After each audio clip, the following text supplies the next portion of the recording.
Welcome to the Jeremiah Show. We're already having way too much fun with my special guest today, Shay Moulder. Hi, well, thanks Shay for is a having me. Hey Shay, welcome. You Thank have to you. sit back. I know this is hard for you because your hands and your body, everything wants to talk right now. Yeah. But this is about you, and so I'm going to kind of embarrass you a little bit. I'm going to sing your praises, Oh my and then I'll goodness. bring you in officially. Does that work for you? Can you be patient for maybe 1 minute so I can talk about you? You got it. Oh, that's so nice. I like her already. Shay is a singer and a songwriter and a ukulele enthusiast. It seems like you're a little bit more than an enthusiast to me. It seems like you may have a little talent there with that ukulele of yours. Shay lives in Santa Paula, California. There's a reason I'm mentioning this, and we'll talk about that. Situated amid the orchards of the Santa Clara River Valley, Santa Paula advertises itself to the outsiders as the citrus capital of the world. Its residents work hard, but it would have it no other way. Life is real here. It's a small community. You need to look no further for a perfect definition of true America. It is here where Shay Moulder creates music. Her music has been described as somewhere between folk and Americana, and her voice is often described as haunting and full of vibrato, just like the artist herself. Brian Tran, MXDWN, All That Matters in Music, says of Shay Moulder's latest music. Well, actually, I Am Your Man. How long ago was that released? I don't think this is the most current, is it? It's not the most current. No, it was part of I was really lucky. That was part of a Leonard Cohen tribute album I did about 2 years ago with Adam Tiltzer, the producer in New York. Yeah, Okay. We're going to talk about him as well. You've got something exciting coming up with him. I So, do. again, Brian Tran says, I'm Your Man channels a formidable combination of jazz folk mixed with echoing drums that sound revolving around an empty room, filled with Shay Moulder's vibrato, vocals crisp, clean, and permeating through the walls. Shay's music wraps itself around her lyrical subjects like a warm cocoon. These are my words. I Shay know. I tells hadn't heard that before. she tells a story as only truly great songwriters are able. And as the story and the music build, what emerges is the closest equivalent to a musical butterfly. She plays shows up and down the California coast. She even busks. This is her calling. Music inspires her movements and her decisions. If you look at her tour schedule online, it's always full, proving my belief once again that if you are serious about a life in music, you can make it work, you can make a living. Shay also gives private music lessons when she isn't on the road. She's a frequent collaborator with producer Adam in New York. Tilzer, excuse me. And recently she contributed a track to his David Bowie's tribute album, which is coming out this summer. This is Shay's first of many, I'm sure, time on the show. So let's get to know Shay Moulder together. Welcome, Shay. Well, thank you so much for having me. And those were some really kind words. That was beautifully written, sir.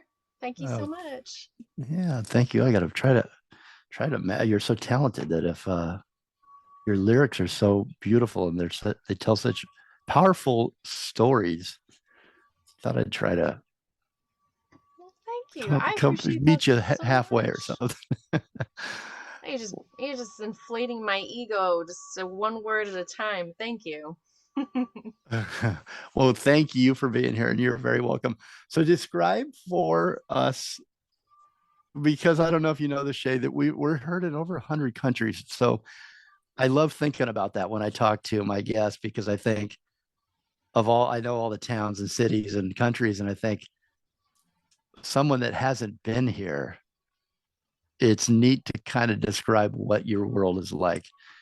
So if you could describe for us a little bit about where you live through really through your eyes and your experiences.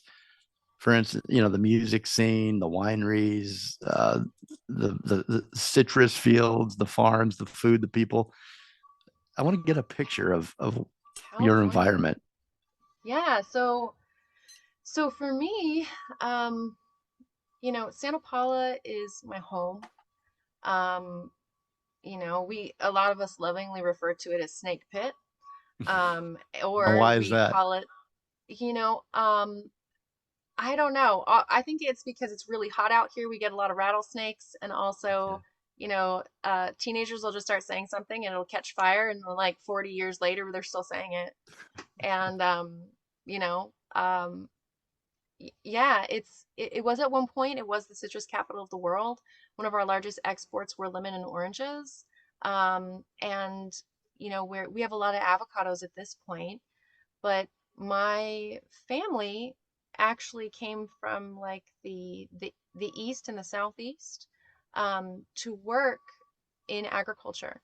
So my grandparents were like transplants. They were southeast transplants, and both sides of my family, they worked in agriculture. So those are kind of like, that's how I grew up.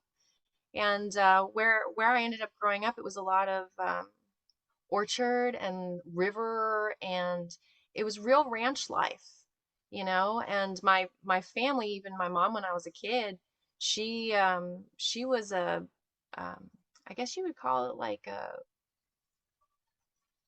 I don't know, like orchard laborer, jack of all trades. We lived on the ranch. It was what her dad did. And yeah, it's interesting. If people think California and they're like, it's California, it's Hollywood, but we've got so much agriculture here, and we've got so much, I want to say, you know, um, greenery. People Yeah. don't think about how much of the landscape is really part of our world. So that's kind of what Santa Paula is to me. It's getting smaller and smaller. The green belt definitely shrinking, but it's influenced me a lot. I know that kind of heritage has really influenced, probably the way I write songs too. I can feel that. I could hear that with some of the lyrics. That's really why I wanted to ask you that question off the start here is to get an idea of what you grew up in and around and what inspires your music. Did it so have you lived there your entire life? Yeah, yeah, yeah, I have. I've traveled around a bit, but um I still call Santa Paula home. I don't know how long I'll be calling Santa Paula home for, but right now I enjoy it. I love being a part of the community, and um there's a lot of good things in our Hmm. town. A lot of interesting things in our town. Yeah. It reminds me a little bit of the folk singers, up in Laurel Canyon, or even here in Santa Barbara that are up in the hills. Yeah. They go off and they make it, in the industry and they tour the world, but you love to come home to what you know is home, right? And be comfortable in that environment, and then that inspires you and fills you back up so that you're able to, fills your cup and so to speak, and you're able to create again and write again and create music where you feel comfortable and then go back out there and do that again and take those experiences with you. So Yeah. did does your environment, your hometown and living there all your life, it inspired, do you lean towards where it's inspiring you more for your creative side and your music and the music that you create, or does it drive you to say I want something bigger than a little town, or both? I feel like expired. I'm inspired anywhere I go. I've written songs on planes before. Traveling really inspires me. I've written like Oildale is partially inspired by some traveling I did. Um, and just visiting and seeing and noticing that everybody blurred together. Eventually, like every town starts to look the same, feel the same. Um, and I feel deeply inspired by my history and my experiences with my family. And a lot of that is centered in my hometown. Um, I want to travel more, but I don't feel like I want to push for a bigger town. Sometimes I feel I'm not like the way I was raised. I'm just definitely, I don't think I would enjoy living in a big city. There's a part of me that's like, yes, let's do it. And another part it's like, that's too noisy. You need to go back home. Like I'm not used to it. Like we had a neighborhood, like part of the ranch, um, like part of it was like the other parcel had been sold previously by the owners of the ranch, and it became a neighborhood. And I'm still not used to hearing like vehicles and like just things happen, like that might be difficult for some people to understand, but if you grow up um in kind of a quieter area, hearing normal neighborhood sounds is like so jarring. So I don't know if I'm looking for bigger. I just want to be happy. I want to feel successful. And no matter what that looks like. How long have you been writing and actually creating music that you've produced and released to the world? How old Well, were you when you put out your first when I put out single? my Or first, oh my gosh. So I was in a very short-lived, I was in a very short-lived band with and I wouldn't even call it a band, but I'll claim it because we said it was a band and we were like very young and hopeful. Um, I did this like really small collaborative thing with my friend's now husband. And I feel like that was my first step. He like pulled a bunch of music off of one of my videos I made and he put like electric drums to it. And we were like, this is amazing. This is so cool. And we threw it up on MySpace like forever ago, right? Um, and then I just did stuff alone and never did MySpace? anything. Yeah, it was on MySpace. Yeah, okay, that is forever ago. It was forever ago. And then I didn't do anything. I had a completely different career. I was doing a lot of stuff that I was really good at, but I was not necessarily happy doing. I felt like it was a lot of emotional stress, and it became not what I wanted to do. And I left that job. And I believe in 2017, I started releasing my own work and my own music. And I was like, you know what? I'm just gonna see how it works. I'm an industrious person. I'm going to try and do this myself, and if people like it, then that's good, and if they don't, well, that's okay too. This is a learning experience. Yeah. Do you find that you've changed, that you changed through the years, the day? Well, could be the day, it could be the month, the week, whatever, the years. Does the music, is it matching what's inside you? Like that's because I imagine your music runs through your entire body and your soul, right? And Oh your wow. being, and then you're trying to capture that, right? Are you trying to pull that out and relate it the way you hear it? Do you hear Yeah, it? definitely. It's a mix. I feel like there are things that I will hear and then I'll like tap them out somewhere, write it down quickly, try to capture whatever is on fire inside your brain at that point. Try to get glimpses of it, put it down, and then figure it out. I want like aesthetically speaking, like stylistically, I wasn't quite sure what I was gonna do or how the music was gonna sound. I had this whole idea because when I was younger, I had like two really big role models in my life that I was really just immediately drawn to their music. I had David Bowie, and when I was a kid, just real little, I would just like put on, the collaborative, the Brian Eno collaboration that he did, and I would just listen to the heck out of that thing. And then but I also had Dolly Parton's anthology, like her greatest hits. That was the first CD I was given when I was a kid. So I had these two things, and I didn't know what I was doing. Um, and when I started making music, I thought I was going to become like of like rock and roll, you know. Hmm. But I started out playing piano, so when things just started coming out, I was like, who is this? Like this is folk music. What is happening here? So like I just what I created versus what I thought, what I projected, what I should be doing, those two things were just completely juxtaposed. And it's That was my been question. Yeah, thank you. yeah, You answered it beautiful. yeah. And It's it's been, juxtaposed. yeah, interesting. Do you, where does the music come from within you? Do you know? Have you thought about that? Like if you had to say it's from my soul, or it's from my heart, or it's from my emotions, or it's intellectual. I guess maybe it's a little bit of all, but where do you think it really comes from for you? My trauma. No, I'm kidding. Like Always the it's best songs come from that, don't they? you What know, else? they What do, else is right? what else is the trauma good for if not a Yeah, if broken it's not heart? for If not for creative songwriting? fuel, if it doesn't fill your gas tank, right? So, no, I think that, you know, I think that everybody's a creative person. I think that everybody has the capability to be a creative being. We just all exercise that in different ways. And I think my lot in life is stuck out to be um, an expressive creator, to sing. I've always been singing, even when I was a kid. It's one of those things. Some people are just wired that way. You don't have to be a good singer. Some people are just singers and they love to do it and it Hmm. fulfills them. They like to play music and express themselves and write little stories.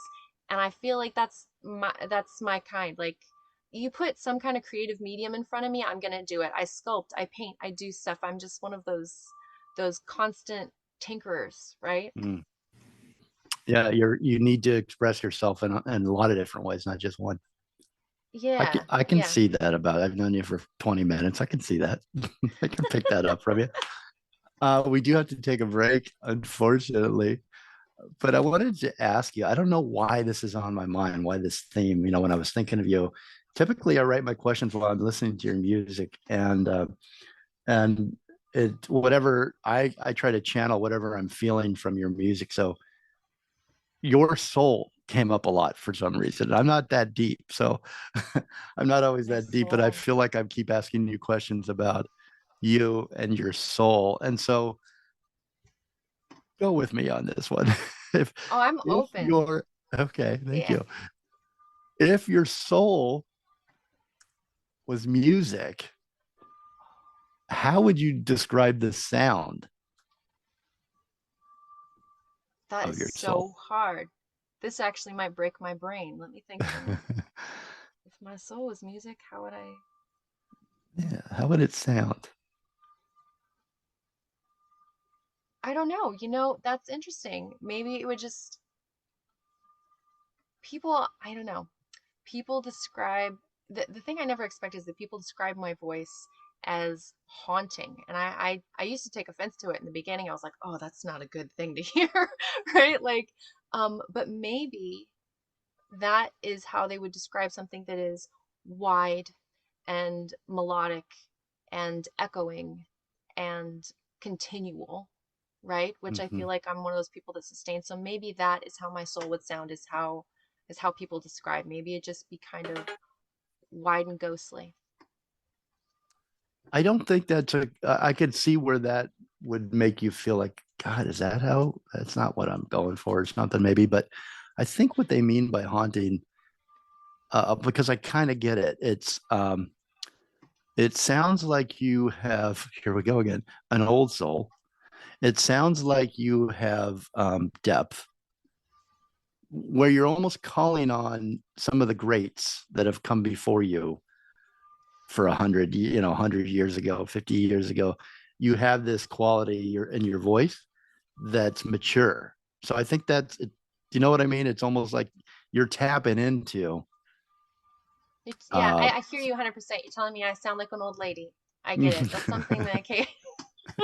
No, no, it's oh, embarrassing for someone to say such nice things to me, so I gotta diffuse it with a little humor. yeah. Um, no, I really appreciate that. I can kind of see that. the It's a music that I listen compliment to, for sure. the thing is that I now take it as a compliment, but previously I was like, oh, I'm dragging people down.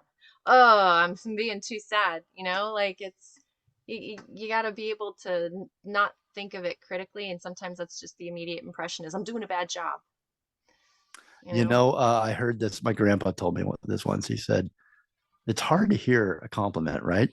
And so we deflect, Of or we don't course. hear it. We shut it down because we get embarrassed. So we don't even hear it fully. And he said, just say thank you. Oh, of Just take course, it. yeah. Like, take it. Take the Yeah. compliment. It's So, different.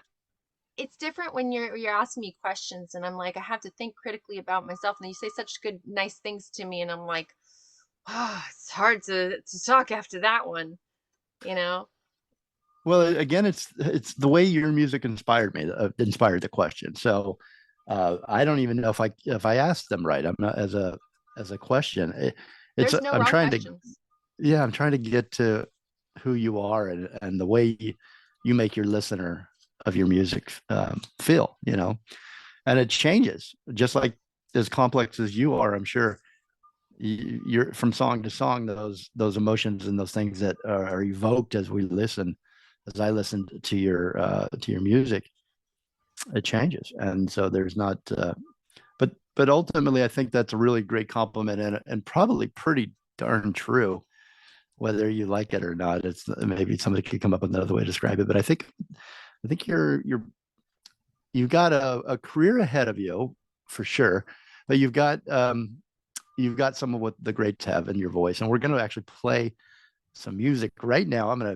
Don't take my word for it. If you haven't heard of Shay Moulder, if you haven't heard her music, you're going to hear right now. In fact, we're going to play 7 songs by Shay throughout the episode here, and we're going to play her new single Oildale at the very end. And she's going to explain that song a little bit more to us. Again, go to shaymolder.com. You can find tour dates, merchandise. By the way, merchandise, buy some merchandise. It helps support Shay as an artist. Go out and see her. That's another way you can support her. And also buy her music. Are you on Bandcamp, Shay? I'm on Bandcamp. Yeah, I'm on Apple Music, iTunes. I am anywhere music is streaming. Yeah, and I love all those, but I think what I hear from the artists is that you get the most if you go on Bandcamp or if you order directly off of your website, right? So Yeah, I want to, definitely. yeah, I want to encourage everybody to do that and support you. Shay Moulder is my special guest today. You go to shaymolder.com, SHAYMOULDER.com. You can find all her socials there, follow her, and stream her music and buy her music. And I'm going to tell you what we're going to go to break with right now. This is Shay Moulder, and the song is, oh, it's a great song. Tell You Feel Love. We'll be right back.